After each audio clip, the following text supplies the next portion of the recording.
Hello everyone, আজকে আবার একটা গাছের আমি রিপোর্ট করছি।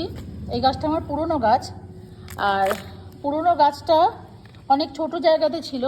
তা আজকে পটটা চেঞ্জ করছি। এটাও ওই বসন্তে ফুল ফুটবে বলে মানে ওই জন্যই চেষ্টা করা হচ্ছে। সার আর মাটি এখানে মিক্সড আছে। এই হচ্ছে গাছটা, ফুল অলরেডি আসছে আর কি, শুরু করে দিয়েছে। এইটা আরও বড় হবে এবং একসঙ্গে যাতে অনেকগুলো ফুল একসাথে পাওয়া যায়, এবং এই ব্যালকনি থেকে যাতে সোজা নিচের দিকে নামিয়ে দেওয়া যায় গাছটাকে, সেই ব্যবস্থাটাই করা হবে। অলমোস্ট আমার ভর্তি হয়ে গেছে জায়গাটা। সারা দুপুর বসে বসে, আজকে ছুটি আছে আমার এখন কদিন, এখনও মেয়ের স্কুল খোলেনি, আর আমারও বেশ কয়েকদিন ছুটি সেটা আছে। এখন ঘরে বসে একটাই কাজ। আর আমার বাড়িতে আমার বন্ধুবান্ধবের সংখ্যা খুব কম। বরাবরই আমি ভীষণ অন্তর্মুখী, মানে ইন্ট্রোভার্ট। আর যেটুকু মানে বন্ধুবান্ধব আছে সেটুকু আমার পাড়ার বন্ধু সবই। সেরকম মানে বাইরের কোনো খুব ভালো বন্ধু কিংবা একসাথে গ্যাদারিং করা এরকম কিছু ব্যাপার নেই। আর আমার মেয়ের সাথে যারা পড়ে তাদের মায়েরাও আমার বন্ধু হয়, তারা মাঝে মাঝে ফোন টোন করে। আর যাই হোক, এখন কাজ করছি, আর এই এখন পরিশ্রম করছি, ফলটা যাতে পরে পাওয়া যায়। প্রতিটা পরিশ্রমই তো কিছু না কিছু ফল দিয়ে যায়। তা আশা করি যে এই ফলটা আমি পেয়ে যাব আপনার ওই ধরুন ফাল্গুন চৈত্র মাসে। দেখা যাক এটা ঠিকঠাক হয় কি না।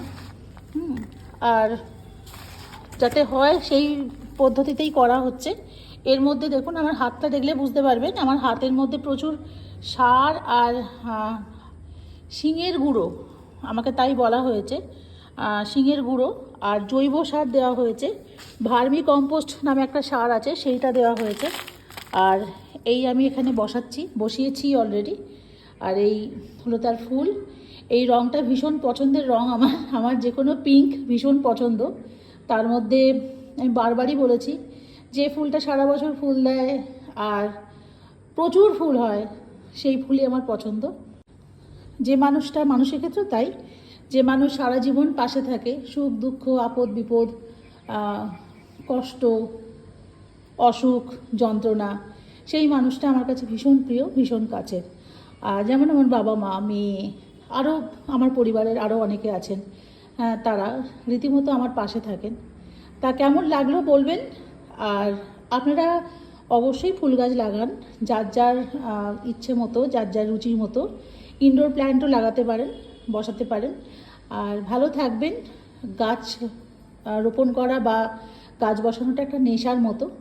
একবার যদি নিজের হাতে করে গাছ বসাতে শুরু করেন, আপনারা কাউকে লাগবে না জীবনে, আর কারোর কাজও আপনার পছন্দ হবে না। মালি রেখে যে কাজগুলো হয় না, সেটা হয়তো ওরা অনেক বেশি মানে এক্সপার্ট, কিন্তু এতে যা আনন্দ নিজের হাতে বসিয়ে, সেইটা অন্য কেউ দিতে পারে না। টাটা, ভালো থাকবেন।